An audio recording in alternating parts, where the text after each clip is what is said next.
Mandera County, situated in northeastern Kenya and shares borders with Somalia and Ethiopia. Mandera's neighborhood with Somalia, a country whose security has been challenged by Al-Shabaab militants, has always been full of controversy.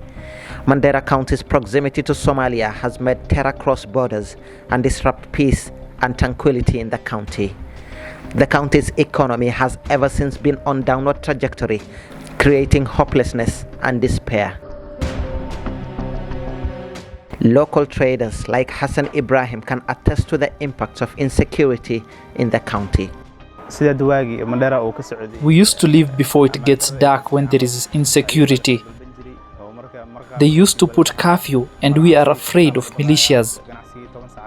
The people from the other side of the borders lose access to the town, disrupting trade. It is very difficult for our businesses when there is fear.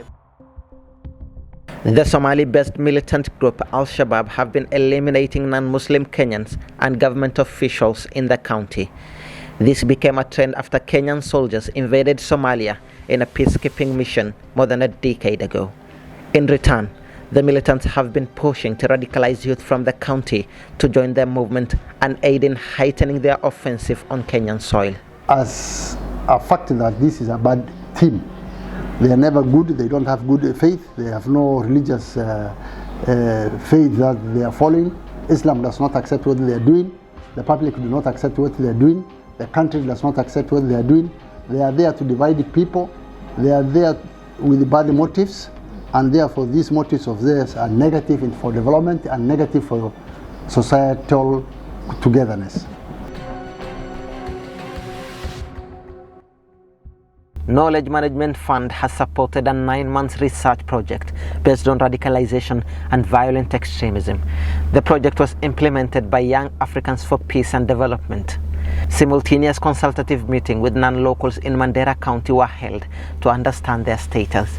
Non-locals were asked on various questions on how they feel about terror activities in the region, their perception on violent extremism, and their views on the way forward. Some of the goals the extremists have, for one, they want to create fear among the people living in Mandera. They want to own the place. They don't want development because when there's fear, people run away. The other thing, they don't like development.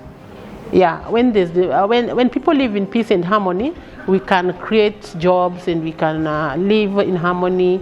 We can do many other things together as a group.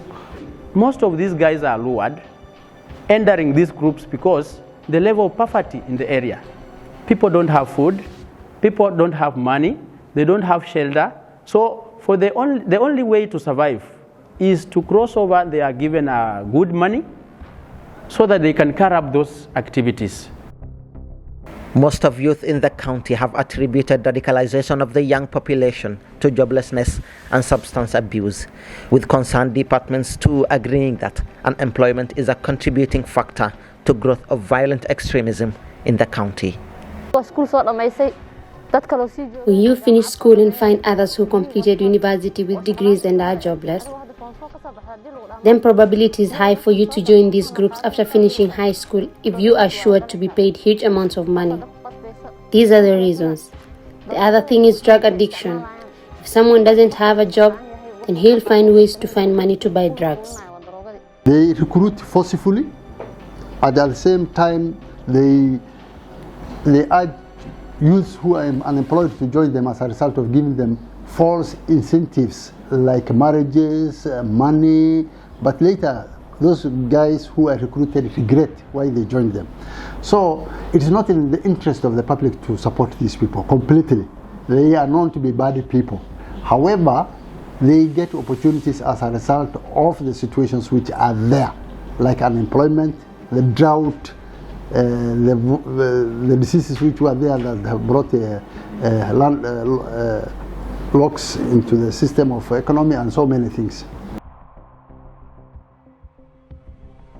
The establishment of this office is mainly to deal with radicalization and curbing youth from joining violent extremists.